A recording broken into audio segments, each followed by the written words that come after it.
పరిశుద్ధుడును నిత్య నివాసి నిరంతరము స్తోత్రార్హుడు ఉన్నటువంటి దేవుని పేరట మీకందరూ కూడా శుభములు తెలియచేస్తున్నాను.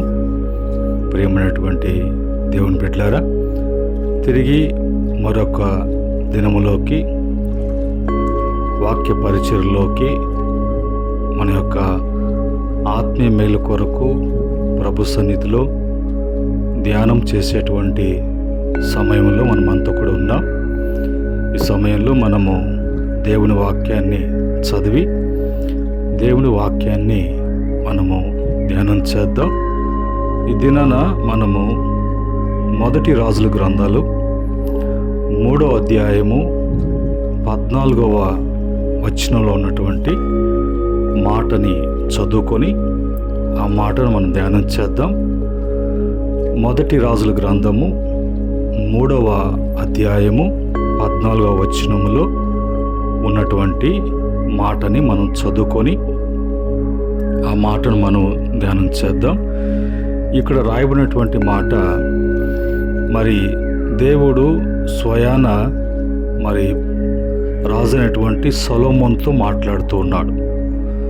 సొలొమోనుతో దేవుడు మాట్లాడినటువంటి మాటలేంటి అని చూసినప్పుడు అక్కడ రాయబడినటువంటి వచనం చదువుతున్నాను.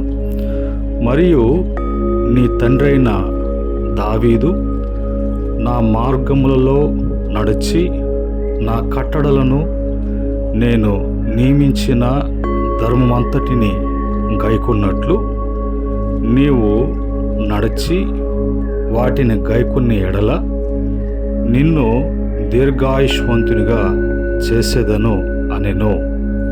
చూడండి, ఇక్కడ ఎవరిని జ్ఞాపకం చేస్తూ ఉన్నాడంటే తన భక్తుడైనటువంటి దావీదు, తన హృదయానుసారుడైనటువంటి దావీదు, తనకు ప్రియమైనటువంటి వాడుగా ఉన్నటువంటి దావీదు.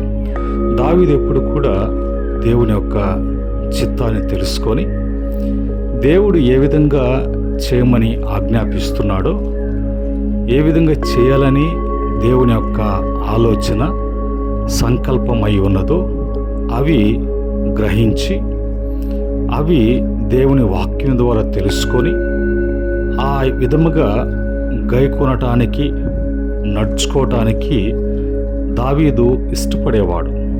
కనుక అలాంటి దావీదును గురించి దేవుడు స్వయాన తన ప్రియకుమారుడైనటువంటి నా కుమారుడు అని చెప్తున్నటువంటి సొలొమోనుతో అంటున్నాడు, ఇదిగో నీ తండ్రి నా పట్ల ఈ విధంగా నడుచుకున్నాడు, ఈ విధంగా గైకొన్నాడు. నీవు కూడా నేను చెప్పిన విధముగా నీ తండ్రికి ఏ విధంగా చెప్పానో ఆ విధంగా నీకు కూడా నేను చెప్తూ ఉన్నాను. నీ తండ్రి నడిచినట్లుగా నీవు కూడా నడిచినట్లయితే నేను నిన్ను దీర్ఘాయుష్వంతుని చేసేదను అని అంటారు. ఈ దినాల్లో మనిషి యొక్క ఆలోచన విధానం ఎలాగుంటుందంటే ఎక్కువ కాలం బ్రతకాలని, దీర్ఘాయుష్వంతులై జీవించాలని, ఈ దీర్ఘాయుష్వంతులై జీవించటానికి తగినటువంటి జాగ్రత్తలు తీసుకుంటూ ఉంటారు. మరి మనము లోకంలో చూసినప్పుడు తమ యొక్క ఆయుష్ను కొరకు కొన్ని పద్ధతులు పెట్టుకుంటారు, కొన్ని ఆచారాలు ఉంటాయి. కొంతమంది మెడికల్ పరంగా, కొంతమంది వ్యాయామం పరంగా వాళ్ళు కొన్ని జాగ్రత్తలు తీసుకొని తమ యొక్క ఆయుష్ను పెంచుకోవాలని, తమ యొక్క మరి జీవితాల్లో ఆయుష్ కలిగి దీర్ఘాయుష్వంతులై జీవించటానికి అనేకమైనటువంటి ప్రయత్నాలు చేస్తూ ఉన్నారు. కానీ దాంట్లో వాళ్ళు విజయము అనేది వాళ్ళు కలిగి ఉండలేదు. వాళ్ళు అనుకున్న విధములో వాళ్ళకి దీర్ఘాయుషు అనేది లభించలేదు. దీర్ఘాయుషు ఇచ్చేది దేవుడు, జీవింపచేసేవాడు దేవుడు. జీవము కలిగినటువంటి దేవుని వలనే మనం జీవించగలము. కానీ ఆయన పొడిగిస్తే, ఆయన అనుగ్రహిస్తే ఒక మాటలో ఆయన మనకు దయచేస్తే మనము ఆ విధముగా దీర్ఘాయుష్వంతులై ఉంటాము. కానీ వేరే ప్రయత్నాలు ఏది కూడా చేసినా కూడా అది వ్యర్థము అనే విషయాన్ని జ్ఞాపకం చేస్తుంది వాక్యం.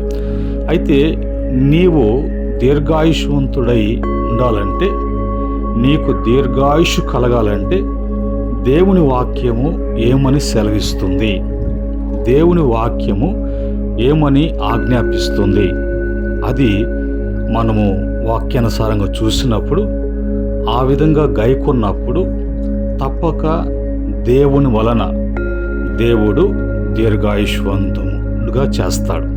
కనుక ఈ క్రమంలో మరి మొదటిగా వాక్యం ఏం చెప్తుంది, ఆ వాక్యం చెప్పిన విధంగా మనం ఏం చేయాలి?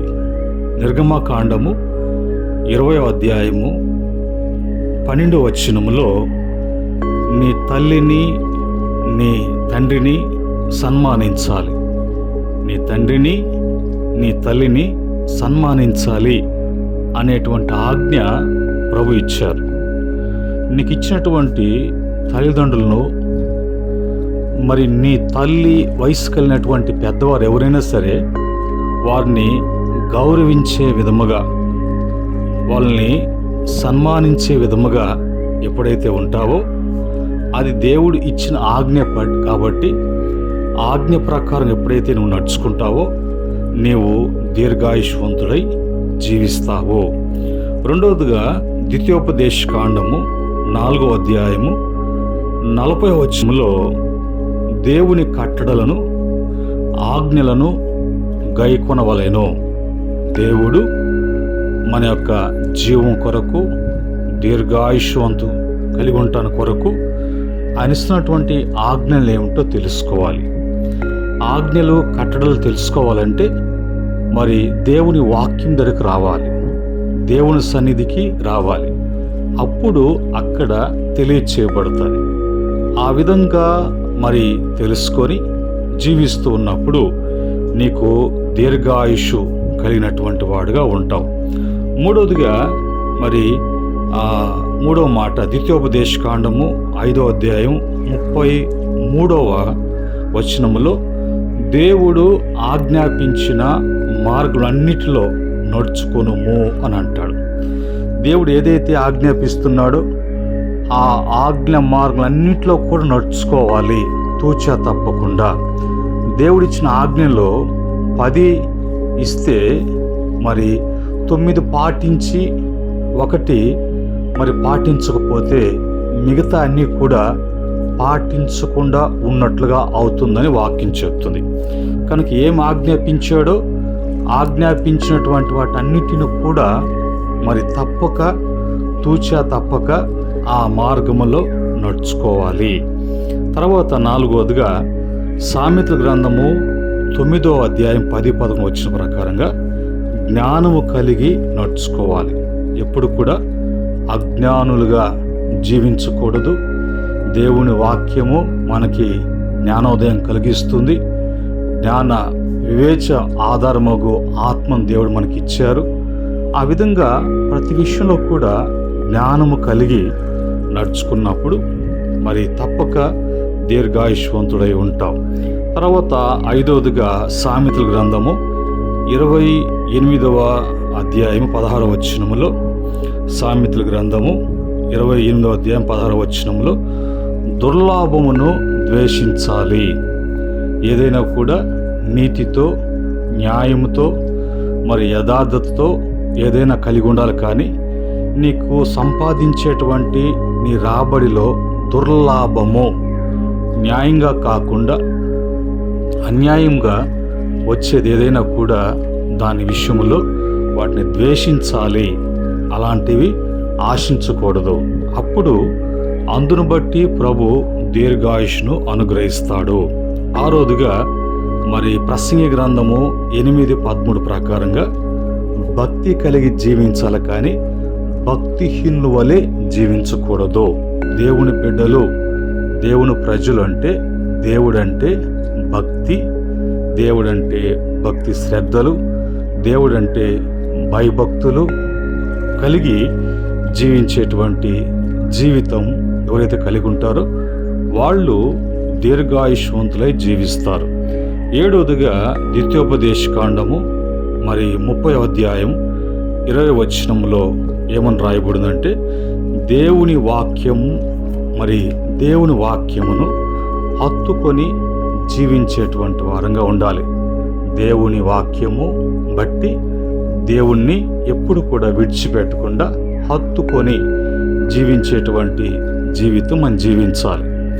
జీవము కోరుకున్నటువంటి ప్రతి ఒక్కరు కూడా దేవునిని ప్రేమించి దేవుని వాక్యాన్ని విని ఆయనను హత్తుకునేటువంటి, విడిచిపెట్టకుండా ఆయన హత్తుకునేటువంటి వారు దీర్ఘాయుష్వంతులై జీవిస్తారు.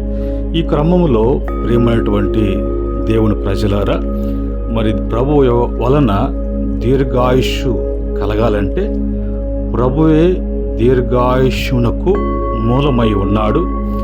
ఆ విధంగా ఆ దేవుడు ఇవ్వాలంటే ఉన్నటువంటి ఈ 7 మాటలు, ఈ 7 పాయింట్లు మనం ధ్యానం చేసినప్పుడు ప్రభు చెప్పేటువంటి మాటలు, స్వయాన దేవుడే మాట్లాడుతున్నటువంటి మాటలు.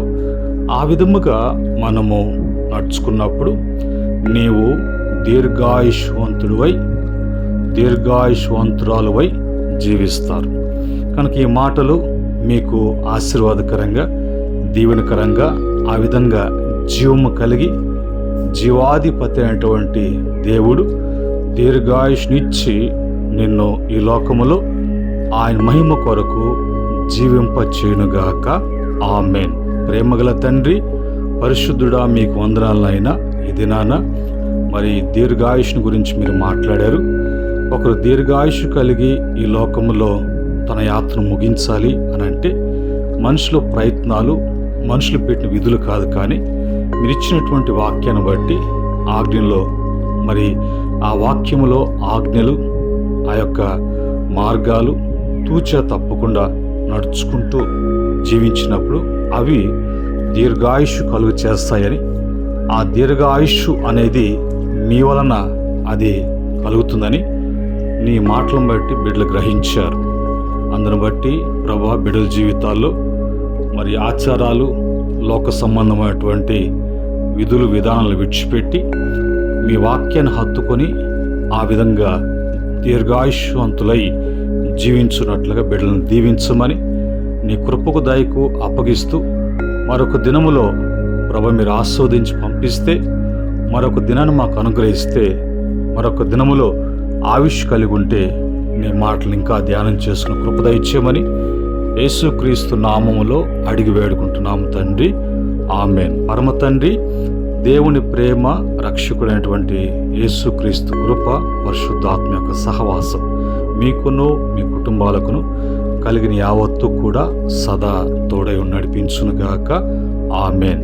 దేవుడు మిమ్ములను మీ కుటుంబాలను కలిగిన యావత్తును కూడా వృద్ధిపరిచి స్థిరపరచునుగాక. ఆమేన్.